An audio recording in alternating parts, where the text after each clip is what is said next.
क्या तुम सत्य के उस दरवाजे को खोलने की हिम्मत रखते हो जहां से केवल अंधकार और रहस्य की गूंज आती है? बेताल ने यह प्रश्न विक्रम से करते हुए गहरी मुस्कान के साथ अपने पैने दांत दिखाए। श्मशान की ठंडी हवा में वह प्रश्न किसी चुनौती से कम नहीं था। यह अमावस्या की रात थी। आसमान में न कोई तारा था, न कोई चांद। विक्रमादित्य, उज्जैनी के महान राजा, अपने दृढ़ संकल्प और निडरता के लिए प्रसिद्ध थे। लेकिन आज की रात श्मशान की यह भयावह यात्रा उनके धैर्य की परीक्षा ले रही थी। हर कदम पर श्मशान के पेड़ों के बीच से निकलने वाली अजीब आवाजें उनके मन में हल्की बेचैनी पैदा कर रही थी। श्मशान के बीचों बीच एक सूखा बड़ का पेड़ खड़ा था। उस पेड़ से उल्टा लटका हुआ बेताल विक्रम की प्रतीक्षा कर रहा था। जैसे ही विक्रम ने पेड़ के पास कदम रखा, बेताल ने ठहाका लगाया।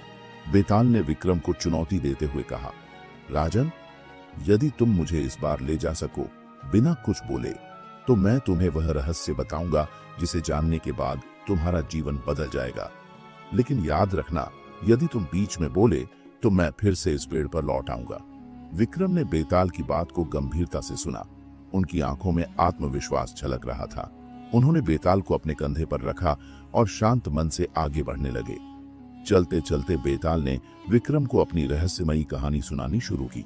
उसने कहा, एक समय की बात है, एक राज्य में दो राजकुमार रहते थे। बड़े भाई का नाम आदित्य था और छोटे का नाम सोमेश।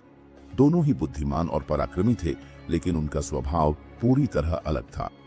आदित्य हमेशा न्यायप्रिय और सत्यवादी था, जबकि सोमेश छल और धोखे में विश्वास करता था। एक दिन दोनों भाई एक अनजाने जंगल में खो गए। जंगल के बीच उन्हें एक प्राचीन मंदिर दिखाई दिया। मंदिर के द्वार पर एक वृद्ध साधु खड़ा था। साधु ने कहा, इस मंदिर के भीतर ऐसा खजाना छिपा है जो तुम्हारे जीवन को बदल सकता है, लेकिन इसे पाने के लिए तुम्हें अपनी सबसे बड़ी कमजोरी का त्याग करना होगा। आदित्य ने तुरंत सहमति दी और अपनी ईमानदारी को ही अपनी सबसे बड़ी ताकत मानते हुए मंदिर के अंदर प्रवेश किया। सोमेश, जो अपने छल कपट के लिए प्रसिद्ध था, भीतर जाने से पहले सोच में पड़ गया। उसने मन ही मन योजना बनाई कि वह खजाने को अकेले ही हथियाएगा। मंदिर के अंदर दोनों भाइयों को अलग अलग रास्तों पर भेजा गया। आदित्य के सामने एक सुंदर झील थी, जिसके बीचों बीच एक सुनहरी कमल खिला हुआ था। झील के किनारे एक तख्ती लगी थी, जिस पर लिखा था, यदि तुमने इस कमल को अपने सच्चे मन से चुना तो यह तुम्हारा होगा, लेकिन यदि तुम्हारा मन दूषित हुआ तो यह झील तुम्हें निगल जाएगी। आदित्य ने बिना किसी डर के कमल की ओर कदम बढ़ाया। उसकी नीयत सच्ची थी, इसलिए झील ने उसे रास्ता दिया और वह कमल प्राप्त कर सका।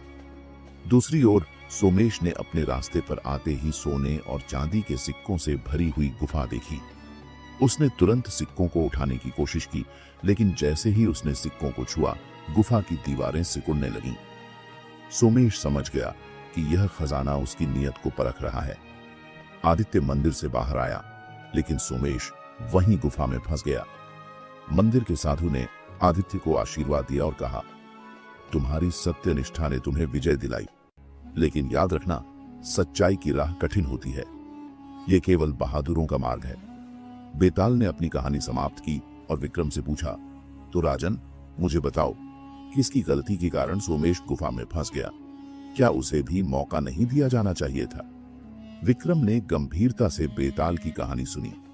उन्होंने जान लिया कि यह केवल एक साधारण प्रश्न नहीं, बल्कि उनके धैर्य और बुद्धिमानी की परीक्षा है। क्या विक्रम इस बार बेताल की चुनौती का सामना कर पाएंगे, या फिर बेताल एक बार फिर पेड़ पर लौट जाएगा? श्मशान की खामोश रात और ठंडी हवा विक्रम के इरादों को डगमगा नहीं सकी। बेताल कंधे पर झूलता हुआ अपनी गहरी आवाज में ठहाका लगाते हुए बोला, राजन, तुम्हारा उत्तर बड़ा रोचक था, लेकिन खेल अभी समाप्त नहीं हुआ। मैं तुम्हें एक और कहानी सुनाऊंगा। क्या तुम तैयार हो? विक्रम ने कोई उत्तर नहीं दिया, क्योंकि वह जानता था कि एक भी शब्द उसे बेताल को खोने पर मजबूर कर सकता है। उसने अपनी म्यान में खंजर को कसकर पकड़ा और अपने कदमों की गति बढ़ा दी। बेताल ने कहा, एक समय की बात है, एक अद्भुत राज्य था जिसका नाम आनंदपुर था। यह राज्य अपनी समृद्धि और खुशहाली के लिए प्रसिद्ध था। इस राज्य का राजा हेमराज न्यायप्रिय और दयालु था। उसके पास हर समस्या का समाधान था, लेकिन उसकी एक बड़ी कमजोरी थी, उसकी अनियंत्रित महत्वाकांक्षा। एक दिन राज्य में एक साधु आया जिसने लोगों को सच्चा धर्म और तपस्या का महत्व समझाया। राजा ने साधु से मिलने का निर्णय किया। जब साधु राजमहल में आया तो उसने राजा से कहा, हे राजन, तुम बहुत अच्छे शासक हो, लेकिन तुम्हारी आत्मा तुम्हारी महत्वाकांक्षा से बंधी हुई है। यदि तुम अपनी आत्मा को मुक्त करना चाहते हो तो तुम्हें अपनी महत्वाकांक्षा का त्याग करना होगा। राजा ने साधु की बात सुनी, लेकिन उसका हृदय इसके लिए तैयार नहीं था। उसने सोचा, महत्वाकांक्षा के बिना मैं कैसे राज करूंगा? यदि मैं साधु की बात मान लूं तो मेरी शक्ति समाप्त हो जाएगी। साधु ने राजा को चेतावनी दी, यदि तुम अपनी महत्वाकांक्षा का त्याग नहीं करोगे तो यह तुम्हें और तुम्हारे राज्य को विनाश के रास्ते पर ले जाएगी। राजा ने साधु की बात को हल्के में लिया और उसे राजमहल से विदा कर दिया। कुछ समय बाद राजा हेमराज को एक अद्भुत स्वप्न आया। उसने स्वप्न में देखा कि एक विशाल खजाना उसके राज्य के उत्तर दिशा में छिपा हुआ है।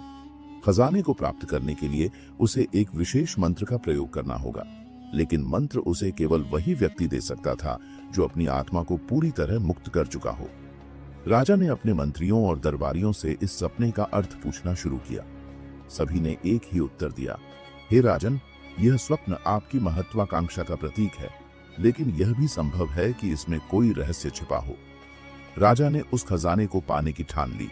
उसने पूरे राज्य में घोषणा करवाई कि जो कोई भी उसे वह मंत्र देगा उसे इनाम स्वरूप आधा राज्य मिलेगा। जब साधु को यह बात पता चली तो वह राजा के पास आया और बोला, राजन, मैं तुम्हें मंत्र दे सकता हूँ, लेकिन उससे पहले तुम्हें अपने भीतर के लोभ को खत्म करना होगा। राजा ने साधु की शर्त को मान लिया, लेकिन उसका मन इस निर्णय से संतुष्ट नहीं था। उसने सोचा कि वह केवल खजाने को पाने के लिए साधु का विश्वास जीत रहा है। साधु ने राजा को एक प्राचीन मंदिर में ले जाकर मंत्र दिया। उसने राजा को चेतावनी दी, जब तुम इस मंत्र का प्रयोग करोगे तो तुम्हारे समक्ष दो रास्ते खुलेंगे। पहला, जो तुम्हें असीम समृद्धि देगा, लेकिन साथ ही तुम्हारे राज्य और तुम्हारी आत्मा को नष्ट कर देगा। दूसरा रास्ता तुम्हें सच्ची शांति और ज्ञान देगा, लेकिन वह तुम्हारी महत्वाकांक्षा का अंत कर देगा।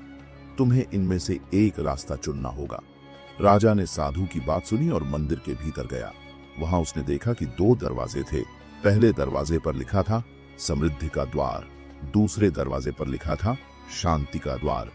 राजा ने पहले दरवाजे की ओर कदम बढ़ाया, लेकिन जैसे ही उसने दरवाजे को छूने की कोशिश की, साधु की आवाज उसके कानों में गूंजने लगी, स्मरण रहे, तुम्हारा निर्णय तुम्हारे पूरे राज्य और आने वाली पीढ़ियों को प्रभावित करेगा। राजा रुक गया। वह द्वंद्व में फंस गया।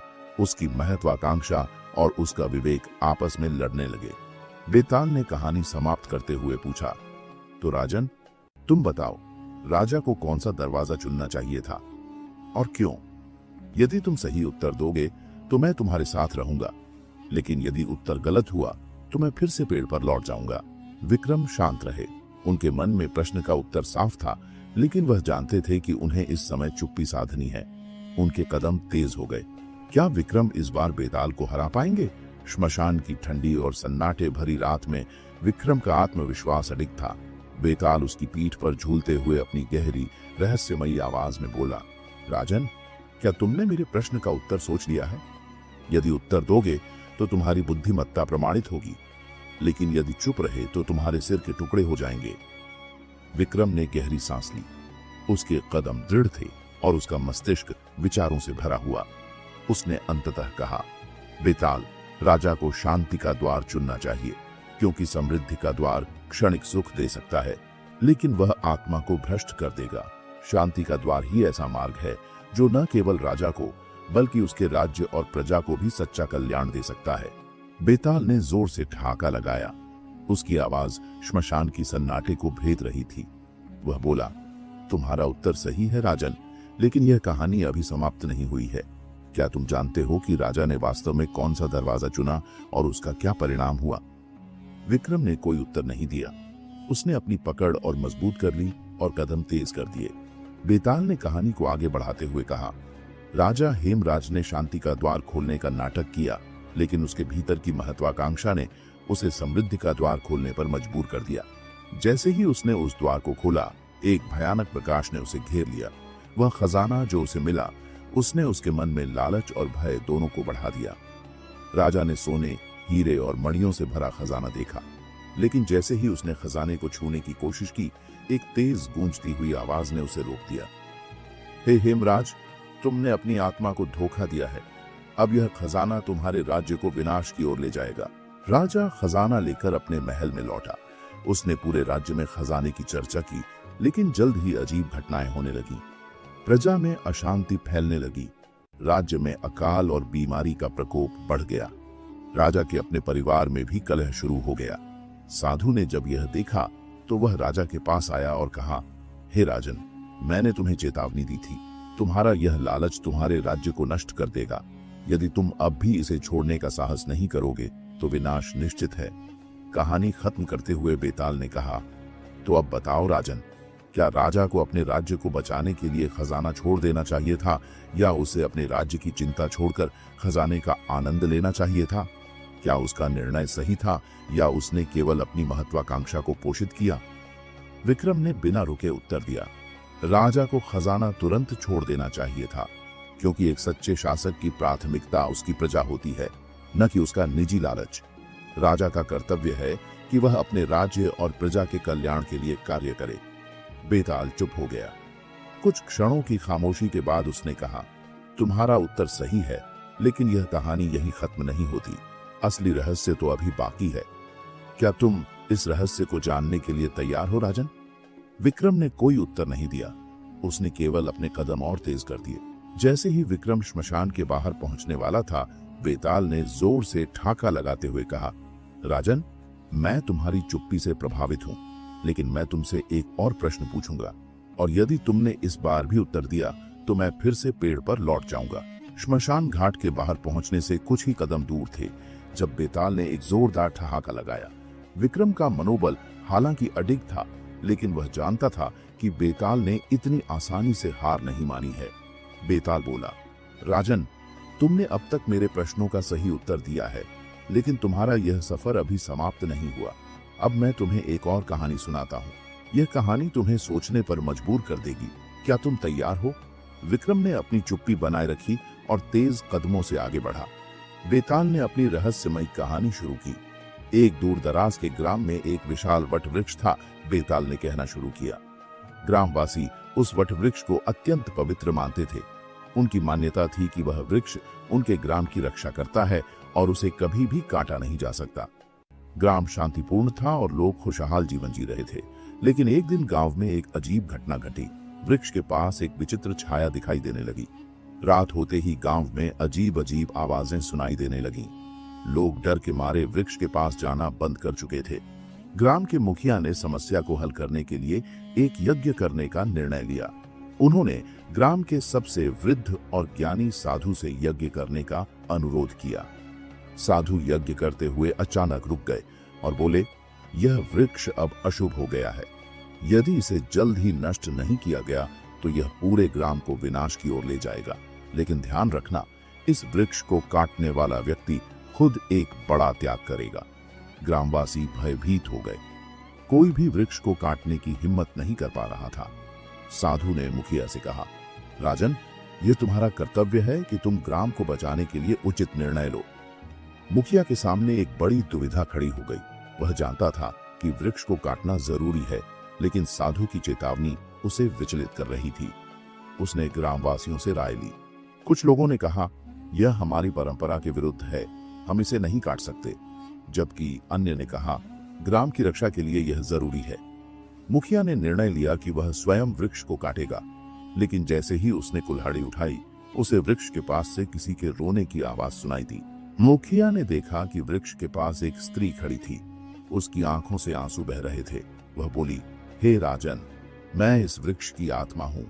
यदि तुमने इसे काट दिया तो मैं मर जाऊंगी, लेकिन यदि तुमने इसे नहीं काटा तो तुम्हारा गांव नष्ट हो जाएगा। निर्णय तुम्हारे हाथ में है। मुखिया ने कहा, हे देवी, मैं ग्राम की रक्षा के लिए कुछ भी कर सकता हूँ, लेकिन तुम्हारी आत्मा का नाश करना मेरे लिए कठिन है। क्या कोई और उपाय नहीं है?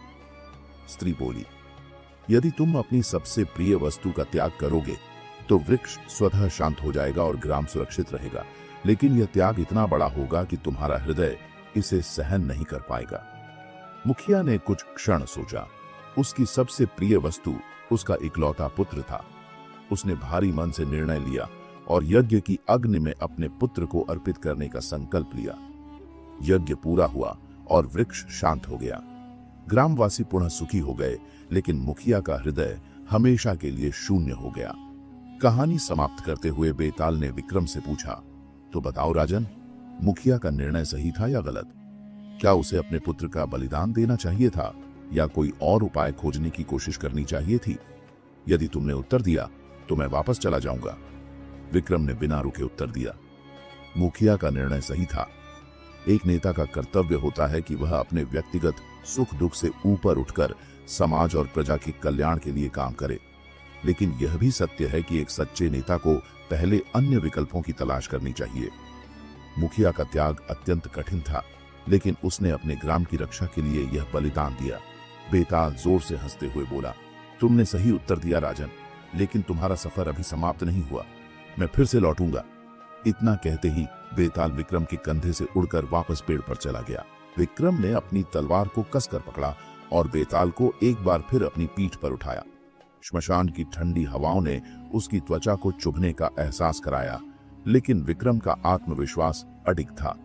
जैसे ही उसने अपने कदम बढ़ाए, बेताल ने एक रहस्यमयी मुस्कान के साथ कहना शुरू किया, राजन, अब मैं तुम्हें एक ऐसी कहानी सुनाऊंगा जो समय के बंधन में फंसे एक कैदी की है। यह कहानी तुम्हारे धैर्य और समझदारी की परीक्षा लेगी। क्या तुम तैयार हो? विक्रम ने कोई उत्तर नहीं दिया। उसने अपनी गति और तेज कर ली, लेकिन बेताल ने कहानी शुरू कर दी। बहुत समय पहले की बात है, बेताल ने कहा। एक समृद्ध राज्य का राजा वेणु अपनी बुद्धिमत्ता और न्यायप्रियता के लिए प्रसिद्ध था। उसका राज्य सुख शांति में था, लेकिन वह हमेशा एक बात को लेकर परेशान रहता था, समय की अनिश्चितता। राजा ने अपने दरबार के सबसे बड़े विद्वानों को बुलाया और उनसे कहा, मैं चाहता हूं कि समय को नियंत्रित करने का कोई उपाय खोजा जाए। यदि हम समय को रोक सकें या उसे अपनी मर्जी से चला सकें, तो हम अजेय हो जाएंगे। विद्वानों ने राजा की बात सुनकर सिर झुका लिया। एक वृद्ध विद्वान ने कहा, राजन, समय को कोई रोक नहीं सकता। यह एक ऐसी शक्ति है जो सभी को एक समान रूप से चलाती है। लेकिन राजा ने हार नहीं मानी। उसने पूरे राज्य में यह घोषणा करवाई कि जो भी समय को रोकने का उपाय खोजेगा, उसे अपार धन और सम्मान दिया जाएगा। कुछ महीनों बाद एक रहस्यमयी साधु राजा के दरबार में आया। उसने कहा, हे राजन, मैं समय को रोकने का उपाय जानता हूं, लेकिन इसका मूल्य बहुत अधिक होगा। क्या आप इसे चुकाने के लिए तैयार हैं? राजा ने उत्साह के साथ कहा, मैं अपने राज्य और प्रजा के लिए किसी भी प्रकार का मूल्य चुकाने को तैयार हूं। बस मुझे समय को रोकने की शक्ति चाहिए। साधु ने राजा को एक जादुई घड़ी दी और कहा, यह घड़ी समय को रोकने की शक्ति रखती है, लेकिन याद रखना, यदि तुमने इसका गलत इस्तेमाल किया तो तुम खुद समय के कैदी बन जाओगे।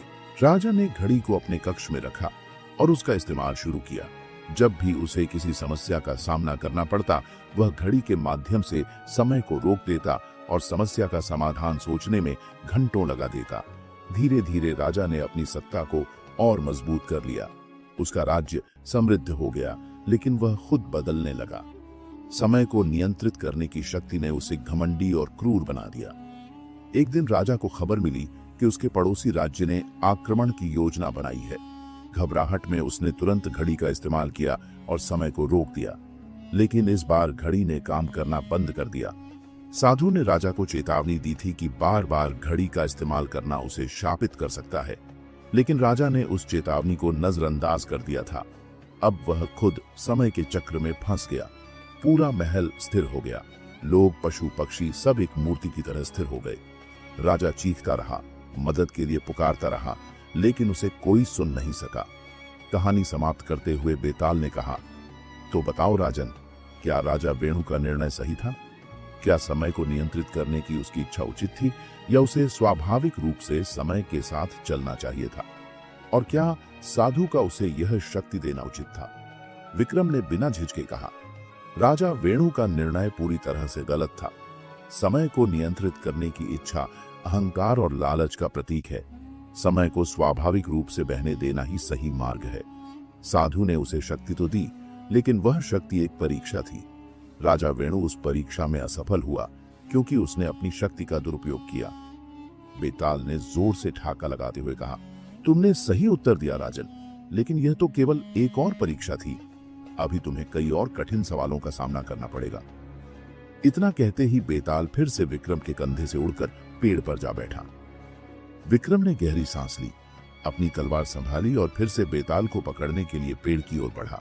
गहरी रात के बीच जब चंद्रमा बादलों की ओट में छुपा हुआ था, विक्रम ने एक बार फिर बेताल को अपने कंधों पर उठा लिया। श्मशान के पेड़ों से आती हवाओं की सरसराहट और जानवरों की धीमी गुर्राहट ने माहौल को और रहस्यमयी बना दिया, लेकिन विक्रम के मन में भय की जगह दृढ़ निश्चय था। जैसे ही उसने अपने कदम आगे बढ़ाए, बेताल ने कुटिल हंसी के साथ कहा, राजन, क्या तुमने कभी सोचा है कि सच और छल में फर्क करना कितना कठिन हो सकता है? मैं तुम्हें एक ऐसी कहानी सुनाऊंगा जिसमें छल और सत्य का जाल ऐसा बुना गया कि सत्य तक पहुंचने वाला हर कोई खो गया। क्या तुम इस कहानी को सुनने के लिए तैयार हो? विक्रम ने जवाब नहीं दिया और अपनी गति बढ़ा दी। बहुत समय पहले की बात है, बेताल ने कहना शुरू किया। कंचनपुर नामक एक राज्य में एक धनाढ्य व्यापारी रहता था। उसका नाम विश्वनाथ था। उसके पास अपार संपत्ति, सोने चांदी के भंडार और एक आलीशान महल था। परंतु उसकी सबसे बड़ी संपत्ति थी उसकी पत्नी मनोरमा, जो अपनी बुद्धिमत्ता और सौंदर्य के लिए प्रसिद्ध थी। लेकिन इस समृद्ध जीवन में एक रहस्यमयी छाया मंडरा रही थी। विश्वनाथ की संपत्ति रातों रात बढ़ रही थी और यह किसी को समझ में नहीं आ रहा था कि यह कैसे हो रहा है। लोग कहते थे कि वह काले जादू का सहारा लेता है। रात के अंधकार में जब पूरा राज्य सो रहा होता, विश्वनाथ गुप्त रूप से अपने महल के तहखाने में जाता। एक रात मनोरमा ने जिज्ञासा में उसका पीछा किया। उसने देखा कि विश्वनाथ एक रहस्यमयी साधु से मिल रहा था। साधु ने उसे एक काले पत्थर का ताबीज दिया और कहा, यह ताबीज तुम्हें हर रात एक स्वर्ण मुद्रा देगा, लेकिन इसकी कीमत चुकानी पड़ेगी। मनोरमा के मन में संदेह था। उसने सोचा कि इस ताबीज के पीछे कोई बड़ा रहस्य है। मनोरमा ने अपनी चतुराई से ताबीज को चुराने की योजना बनाई। अगले दिन उसने विश्वनाथ के महल में एक भव्य भोज का आयोजन किया। सभी मेहमानों के बीच वह चुपके से ताबीज को छिपाने के लिए चली गई, लेकिन जैसे ही उसने ताबीज को छुआ, उसे एक भयानक अनुभव हुआ। चारों ओर अंधेरा छा गया और उसे ऐसा लगा जैसे कोई अदृश्य शक्ति उसका गला घोंट रही हो। उसी समय साधु प्रकट हुआ और हंसते हुए बोला, जो सत्य को बिना समझे छूता है वह छलावे का शिकार होता है। मनोरमा ने राजा को इस रहस्यमयी ताबीज के बारे में बताया। राजा ने ताबीज को देखने का निर्णय लिया और इसे अपने सबसे बुद्धिमान मंत्री के पास ले गया। मंत्री ने ताबीज की शक्ति को पहचान लिया और कहा, यह ताबीज काले जादू का प्रतीक है, इसे नष्ट करना होगा, अन्यथा यह पूरे राज्य को नष्ट कर देगा। लेकिन विश्वनाथ ने यह मानने से इनकार कर दिया। उसने राजा से कहा, यह ताबीज मेरी मेहनत का प्रतीक है, इसे नष्ट करने का प्रयास न करें। राजा अब धर्म संकट में था। क्या वह ताबीज को नष्ट करे और राज्य को बचाए, या विश्वनाथ की संपत्ति को उसके पास छोड़ दे? राजा ने पूरे दरबार के सामने ताबीज को आग में जलाने का आदेश दिया। जैसे ही ताबीज जलने लगा, एक अदृश्य शक्ति ने पूरे महल को हिला दिया। साधु प्रकट हुआ और चिल्लाया, तुमने मेरे श्राप को तोड़ा है, लेकिन इसका परिणाम भुगतना होगा।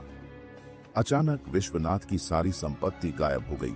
मनोरमा और राजा दोनों हैरान रह गए। साधु ने हंसते हुए कहा, सत्य और छल में फर्क करना कठिन होता है, लेकिन तुम्हारी चतुराई ने सत्य को बचा लिया। इतना कहकर बेताल ने विक्रम से पूछा, तो बताओ राजन, क्या मनोरमा का ताबीज को चुराने का निर्णय सही था? क्या राजा को ताबीज नष्ट करना चाहिए था, जबकि वह विश्वनाथ की मेहनत का प्रतीक था? और क्या साधु को दोषी ठहराना उचित था? विक्रम ने गंभीर स्वर में कहा, मनोरमा का निर्णय सही था, क्योंकि वह अपने पति और राज्य को खतरे से बचाने के लिए यह कदम उठा रही थी। राजा का ताबीज नष्ट करना भी न्याय संगत था, क्योंकि उसकी शक्ति से राज्य को नुकसान पहुंच सकता था। साधु का दोष था, क्योंकि उसने लालच और छल का जाल बुना। सत्य और छल के बीच निर्णय करना कठिन होता है, लेकिन अंततः सत्य की जीत होनी चाहिए। बेताल ने प्रसन्न होकर कहा, राजन, तुमने सही उत्तर दिया, लेकिन मेरी परीक्षा अभी खत्म नहीं हुई। यह कहते हुए बेताल फिर से विक्रम के कंधे से उछलकर पेड़ पर जा बैठा। विक्रम ने गहरी सांस ली, लेकिन हार न मानते हुए आगे बढ़ा। अंधेरी रात के साय में विक्रम ने एक बार फिर बेताल को अपने कंधों पर उठाया। इस बार वातावरण में एक गहरा सन्नाटा था जो हर कदम पर विक्रम के दृढ़ निश्चय की परीक्षा ले रहा था। श्मशान भूमि से उठती रहस्यमयी गंध और दूर से आती सियारों की हंसी ने माहौल को और भयावह बना दिया। बेताल ने अचानक एक लंबी सांस ली और कहा, राजन, तुम्हारी हिम्मत को देख मैं अभिभूत हूं, लेकिन यह यात्रा अब अपने अंतिम पड़ाव पर है। क्या तुम तैयार हो मेरे सबसे कठिन प्रश्न का सामना करने के लिए? विक्रम ने दृढ़ता से कहा, मैं सत्य की राह पर हूं और किसी भी चुनौती के लिए तैयार हूं। बेताल ने कहानी शुरू की। बहुत समय पहले की बात है। एक राज्य में एक ऐसा किला था जिसे असुरगढ़ के नाम से जाना जाता था। यह किला दिखने में बेहद सुंदर था, लेकिन इसके अंदर ऐसा रहस्य छुपा था जो किसी को भी अंधकार में खींच लेता। कहते हैं कि इस किले में प्रवेश करने वाले कभी लौटकर नहीं आते। राजा दिग्विजय, जो उस राज्य का शासक था, इस रहस्य को सुलझाने के लिए दृढ़ संकल्पित था। उसने अपने सबसे बहादुर योद्धाओं और मंत्रियों को भेजा, लेकिन हर बार उनकी वापसी केवल उनकी चीखों के रूप में हुई।